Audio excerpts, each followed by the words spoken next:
है। आज भगवान खुश होता है भक्त को देखकर। कितनी बड़ी शर्म की बात होगी। हमारे संस्कार कहाँ चले गए।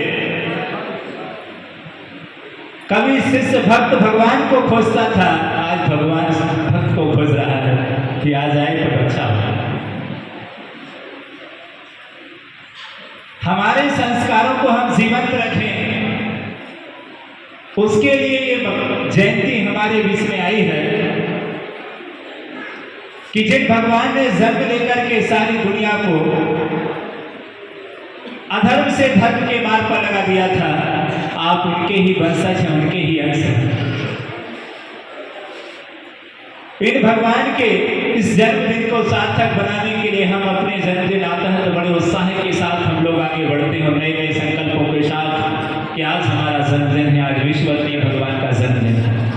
यदि इनका जन्म नहीं हुआ होता तो आचार्य विद्यासागर, ज्ञान सागर जैसे, महानार्दव सागर जैसे, सुधा सागर जैसे महान संत इस धरती पर जन्म नहीं होते। इनकी श्रेय है, इनके लिए जाता है जन्म लेकर के इस धरती पर धर्ममय वातावरण में बना दिया।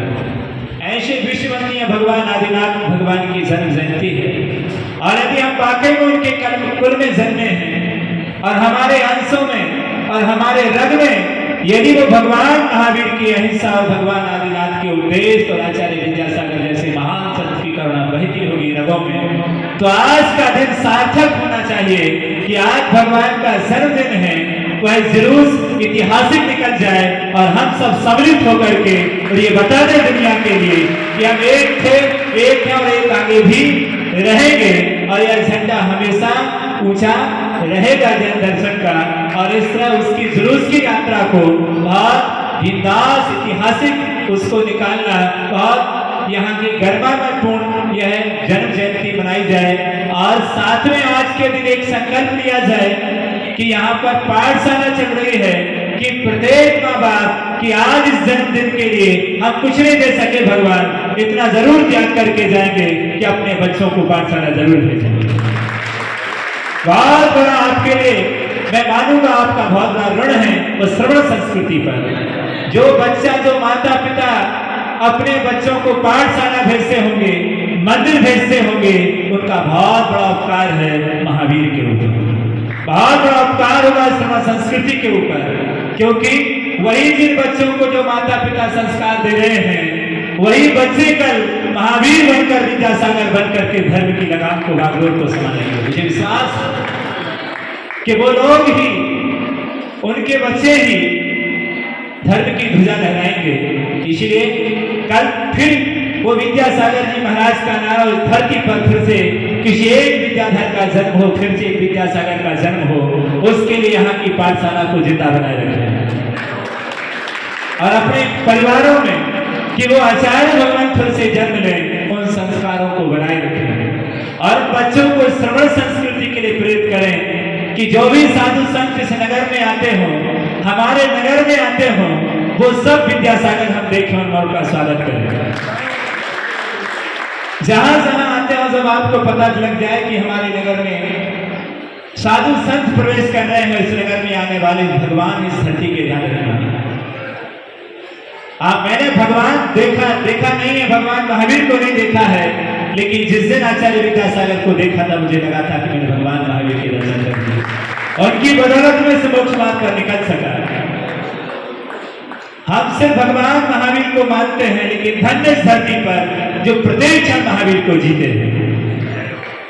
तो ऐसे जो महावीर को जीते हैं, प्रत्येक जीवन की श्वास को उन्होंने भगवान महावीर के श्री चरण में छावर कर दी, पूरा जीवन महावीर के नाम कर दिया। ऐसे श्रवण संस्कृति के लिए हम सचेत और सावधान रहें कि हम साधुओं की वैयावृत्ति के लिए, आर्काओं की वैयावृत्ति के लिए जो भी हमारे नगर में आएगा, उनकी सेवा के लिए हम तत्पर रहेंगे। हमसे जो सेवा बनेगी हम उनकी सेवा करेंगे और उनकी सेवा करके हम साथी से पुण्य अर्जन करेंगे। साधु को लेने जाना, छोड़ने जाना, ऐसा ना हो कि हमारे नगर में कौन सी गली से महाराज आए और कौन सी गली से निकल गए हमें पता ही ना चला। हम मात्र पूजा तक ही धर्म ना समझें कि मात्र भगवान का अभिषेक कर लिया तो हमारा क्या हो गया। हमारे धर्म की पूर्ति हो गई।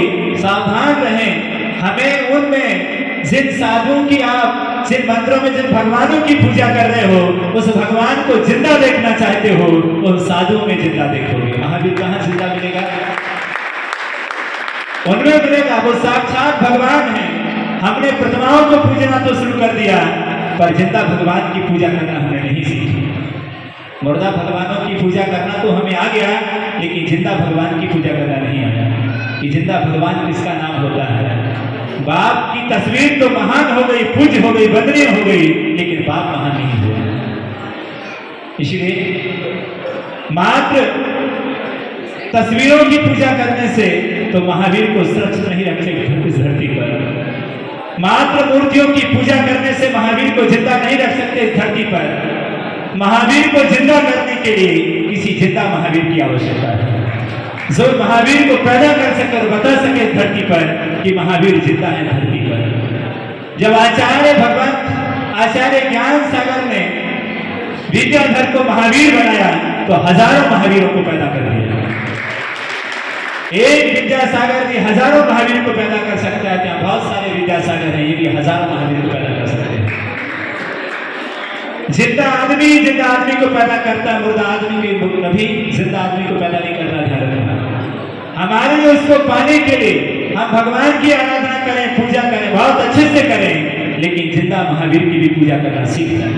जब जब कोई हमारे बीच में आए, जब जब साधु हमारे नगर में आए, उनकी पूजा करने के लिए, उनको ले जाने के लिए, लाने के लिए, अरे हमें अभिषेक करना है, छोड़ दीजिए। कहीं अभिषेक से भी ज्यादा पुण्य का संचय होगा किसी साधु को वहां से लेकर के आएंगे बिना लेना कि यहाँ पर हमें साधु को रखना है, हमें साधु की पूजा करनी है। ये सबसे बड़ी पूजा है। एक बार मैंने कहा आचार्य भगवान से कि पूजा नहीं की है, उन्होंने कहा एक सबसे बड़ी पूजा है साधुओं का विहार कराना, आहार चर्या कराना। पूजा छूट गई है, उसका विकल्प मत करो, लेकिन इतने सारे साधुओं की सेवा हो गई है, यही सबसे बड़ी पूजा है। पूजा का मायना समझते क्या हो? साधु संत तुम्हारे नगर में आए हैं, आहार व्यवस्था कैसे होगी? आरिकाएं यहाँ आई हैं, कैसे पूजा होगी? हमने पूजन में लगे रहे, उनकी यहाँ तक की व्यवस्था नहीं हुई। सोचिएगा ये कैसी महान पूजा है। आपकी समय देने से यदि आरिकाओं की चौका की व्यवस्था हो जाती है, साधु की आहार व्यवस्था हो जाती है, उनके 28 गुण पल जाते हैं, उनके एक दिन की मुनि मुद्रा दान में मिल जाती है, इससे बड़ा पुण्य का संचय क्या होगा कि हमने महावीर को जिंदा कर दिया, श्रवण संस्कृति को जिंदा कर दिया। एक साधु की रक्षा करने से वो हजारों को जिंदा कर देगा, हजारों को पैदा कर देगा। वो उसको सुरक्षित रखिए, वही साधु ही सुरक्षित रहेगा तो हजारों लोगों को धर्म ध्यान कराएगा इस धरती पर और हजारों महावीर को पैदा करेगा। हर गांव गांव, डगर डगर, हर जगह जगह जाकर के हजारों लोगों का कल्याण करेगा। वो सुधा सागर जी महाराज आचार्य भगवंत ने उनको पैदा करके धरा पर हर डगर डगर डगर डगर धर्म की प्रभावना द्वितीय हो रही है। काश यदि ऐसा कार्य नहीं होता तो क्या होता? सोचिएगा, एक धर्म किसी जैनी व्यक्ति को जैन सच्चा जैन बना देना सबसे बड़ा धर्म है। क्या मंदिर से भगाना बहुत सरल है, मंदिर बना देना बहुत सरल है, लेकिन किसी को जैन बनाना बहुत कठिन बात है। मंदिर पैसे के दम पर बनाया जा सकता है, भगवान बाजारों में मिलता है, प्रतिमाएं बाजारों में मिलती हैं, शास्त्र बाजारों में मिलते हैं, ये सब तमाम चीजें मिलती हैं बाजारों में, सब पैसे के दम पर सब कुछ किया जा सकता है। लेकिन किसी के अंदर श्रद्धा एक ऐसी वस्तु है जो कहीं बाजार में नहीं मिलती, जो तुम पैसे से खरीद के ले आओगे। बहुत दुर्लभ चीज है। हम उस श्रद्धा को आदमी के अंदर पैदा करें, आदिनाथ के प्रति पैदा करें। समाज में रहने वाले प्रत्येक युवा के अंदर भगवान आदिनाथ के प्रति श्रद्धा पैदा करो। वो काम करो। मंदिर तो हमने बना लिया, अब उन लोगों को पैदा करके जाओ, तुम्हारे जाने के बाद भी यहाँ पर भीड़ लगी रहे। कहीं ऐसा ना हो जाए लोग यहाँ से नाराज हो जाए। भगवान से भी ज्यादा जरूरत है पुजारियों की पैदा करने की, ताकि उस पाषाण में वो भगवान को देख सके। वरना तुम हीरा भी रख के जाओगे और ये समझ नहीं होगी, श्रद्धा नहीं होगी, तो हीरा भी उनके लिए क्या होगा? कीड़ा होगा। ये अनमोल पहल, ये समझ हम आने वाली पीढ़ी को देकर के जाएं कि वो आचार्य भगवत ने इतना बड़ा उपकार किया है। कम से कम हम ऐसे संस्कार कूट कूट कर उनको भर के जाएं कि वो श्रवण संस्कृति की रक्षा के लिए आगे आए, इन भगवंतों की रक्षा करने के लिए आगे आए। मात्र मंदिर ही बनाने की अब जरूरत नहीं है, अब किसी इंसान को मंदिर बनाया जाए। जड़ तो बहुत मंदिर बना लिए हैं, बहुत सारी प्रतिमाएं बना ली हैं, अब क्यों ना हो जीते जागते हुए किसी इंसान को मंदिर बनाया जाए। और एक इंसान यदि मंदिर बन गया तो हजारों मंदिर पैदा कर देगा धरती पर, ये विश्वास। इसीलिए उस श्रवण संस्कृति की रक्षा के लिए, युवाओं के लिए, बच्चियों के लिए, माता बहनों के लिए, कि यहाँ पर आस पास में जब भी साधु आपके पास आए, आपका दायित्व है आज इस जयंती पर कि हम, ये सरकार का कार्य नहीं है, ये आपका कार्य है कि आपकी वस्तु की आप रक्षा करें, आपकी संस्कृति की। प्रत्येक समाज की जन्मसिद्ध अधिकार है उसे अपनी संस्कृति की रक्षा करने का। और जो व्यक्ति अपनी संस्कृति की रक्षा नहीं कर सका, जो अपनी संस्कृति की रक्षा नहीं कर सका, वो व्यक्ति कभी अपने देश की भी रक्षा नहीं कर सकता। जो अपने श्रवण संस्कृति को नहीं बचा सका, जो अपने घर को विनाश से नहीं बचा सका, वो क्या दूसरे को बचाएगा? जो खुद की रक्षा नहीं कर सका, वो क्या दूसरे की रक्षा करेगा? जो खुद को खो चुका हो, खुद को तबाह कर चुका हो, उससे कभी दूसरे का उत्थान नहीं हो सकता है। वही व्यक्ति महान बनता है जो अपनी श्रवण संस्कृति को सुरक्षित रखता है। तुम्हारी संस्कृति सुरक्षित होगी, हम सब सुरक्षित रह जाएंगे। यदि हमारी संस्कृति सुरक्षित नहीं है तो हम सुरक्षित नहीं हो सकते हैं। इसलिए वो समाज विकास करती है जिस समाज की संस्कृति गौरवान्वित होती है, क्योंकि वो श्रवण जो संस्कृति है वो हमारे संस्कारों को क्या रखती है, हमारे संस्कारों को जीवंत रखती है और हमें बताती है कि तुम कौन हो। इसलिए और पवित्र संस्कृति को जीवंत रखने के लिए यहाँ के युवाओं को, जितने भी युवा हैं, कि एक ऐसा साधु मुनि भैया वृत्ति कोई समूह है, संगठन जो भैया वृत्ति करने का काम करे। और बढ़ चढ़ कर कुछ बच्चे आए थे कि हम लोग सेवा करना चाहते हैं, तो ऐसे लोग आगे आए जहां पता चले कि वो महाराज वहां पर आ रहे हैं, उनकी सेवा व्यवस्था के लिए कितनी सारी दुर्घटनाएं घटती हैं, जिनसे कोई गाड़ी मारकर चला जाता है, कोई कैसी भी कंडीशन में आ जाता है। कम से कम हम और मोक्षमार्गियों के लिए सहारा बने, और निश्चित ही तुम उनको सहारा बनोगे, कल वो भी तुम्हारे लिए क्या बनेंगे, सहारा बनेंगे। आज तुम उनको सहयोग दोगे, वो देव भी बन जाएंगे, तो भी वहां से आकर तुम्हारी रक्षा करेंगे। तो इस प्रकार जीवों की दया करना, समाज में जो बच्चे शिक्षित नहीं हो पा रहे हैं, पढ़ नहीं पा रहे हैं, उन बच्चों को पढ़ाने के लिए हम आगे आए, अच्छे संस्कार देने के लिए आगे आए, पूरी समाज का सौहार्द प्रेम भाव बना रहे, ऐसी प्रेरणा इस आदिनाथ जयंती से हम लें कि समाज संगठित रहे, एक स्वर में रहे, बिखर ना पाए। संगठित समाज ही सुरक्षित समाज होती है। जब परिवार संगठित होते हैं तो समाज संगठित होती है। एक संगठित समाज ही, एक आदर्श समाज ही एक आदर्श राष्ट्र का निर्माण करती है। इसलिए हम सबको चाहिए कि आदर्श बने और आचार्य भगवंत के उन सूत्रों को जन जन तक भेजें कि आचार्य भगवंत ने हम सबको ये क्या पाठ पढ़ाया है। आज दुनिया कातिल होकर के तुम्हें देख रही है कि जिन आचार्य भगवान की तुम छत्र छाया करें आगे बढ़ रहे थे, अब तुम्हारा भविष्य देखना चाहती है कि समाज ने आचार्य भगवंत के लिए 50 साल दिए, आचार्य भगवंत ने 60 साल आपको दिए हैं। आपने आचार्य भगवंत को क्या दिया? आपकी परीक्षा की अवधि। आंसू बहाने से समस्या का समाधान नहीं है।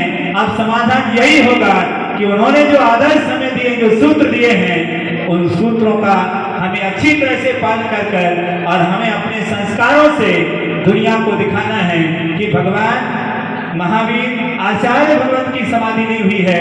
आचार्य भगवंत आज भी हमारे हृदय में जीवित हैं। सारी दुनिया हम सब लोगों के आदर्शों से आचार्य भगवंत के दर्शन कर सके, देख सके, हमारे जीवन में बिना पूछे कह सके कि आप आचार्य भगवंत के क्या अनुयायी हैं। हमारा इतना पवित्र आदर्श हो, उनके लिए विश्वास हो जाए कि वाकई में आचार्य भगवान के अनुयायी हैं। वाकई में यदि ये प्रशंसा हो गई तो आचार्य भगवान तक आपके लिए समाचार पहुंचेगा। कितने गौरवान्वित होंगे कि मैं जिस बगिया को लगा के आया हूं उस बगिया को इन्होंने उजाड़ा नहीं है, आप ही उस बगिया को क्या किया है, हरा भरा बना के रखा है। यह उपकार बहुत बड़ा होगा और भगवंत आदिनाथ जयंती सार्थक होगी और भगवान महावीर की अहिंसा जयवंत हो जाएगी और जन जन के अंदर हम भगवान महावीर को देख पाएंगे। मात्र आचार्य भगवान का मकसद था कि लोग भगवान महावीर के सिद्धांतों को, महावीर को सिर्फ मंत्रों में ही ना खोजें, भगवान महावीर को एक जिंदा आदमी में खोजें कि महावीर कैसे थे। वो कहीं मंत्रों ही में ना मिले, वो किसी महावीर का परिचय पाने के लिए लोग कहें किसी जैन के घर चले जाओ, महावीर मिल जाएंगे तुम्हारे। मंदिर जाने की जरूरत नहीं है, कहाँ जाने भेजे, तुम्हारे घर भेजे कि महावीर कहाँ जिंदा है, मंदिर में नहीं घरों में जिंदा हो। ऐसा भाव आचार्य भगवंत का था और उनके सिद्धांत बड़े आदर्श थे। हम सब लोग भी आज ये प्रेरणा ले लें कि आचार्य भगवंत जो संदेश देखे गए हैं हम अपने जीवन भर, पूरे जीवन भर हर श्वास को उनको जिएंगे, उनके आदर्शों को आगे बढ़ाने की कोशिश करेंगे। सारी दुनिया को ये बताएंगे कि गुरुवर आचार्य भगवंत हम सबको क्या संदेशा देके गए हैं, उनके आदर्श क्या थे, वो हमें कितने महान थे हमारे लिए।